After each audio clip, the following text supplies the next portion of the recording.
नमस्कार मित्रांनो, मी नासिर पटेल.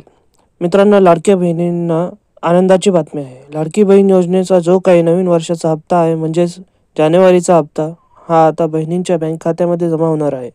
त्यासाठी तारीख फिक्स करण्यात आलेली आहे. 3690 कोटी रुपयांचा निधी आता सरकारने मान्यता दिलेली आहे. आपले जे काही मंत्री आहेत, महिला व बाल विकास मंत्री अदिती तटकरे मॅडमने काय सांगितले आहे ते समजून घ्या.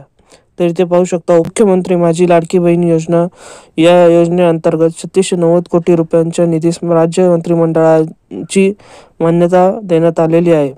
आणि त्यामुळे आता इथे पहा, महत्त्वपूर्ण सूचना आहे. 26 जानेवारी 2025 पर्यंत सर्व पात्र भगिनींना लाभ हस्तांतरण होणार आहे. म्हणजे 26 जानेवारी पर्यंत जे काही नवीन वर्षाचा हप्ता आहे, जानेवारी महिन्याचा जो काही हप्ता आहे तो तुम्हाला जमा होणार आहे. आता थोड्याच दिवसांमध्ये हा हप्ता महिलांच्या बँक खात्यामध्ये वर्ग होण्यास सुरू होईल.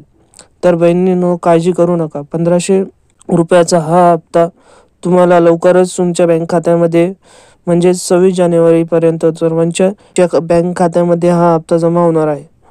अशाच नवीन अपडेटसाठी चॅनलला लाईक करा, सबस्क्राईब करा.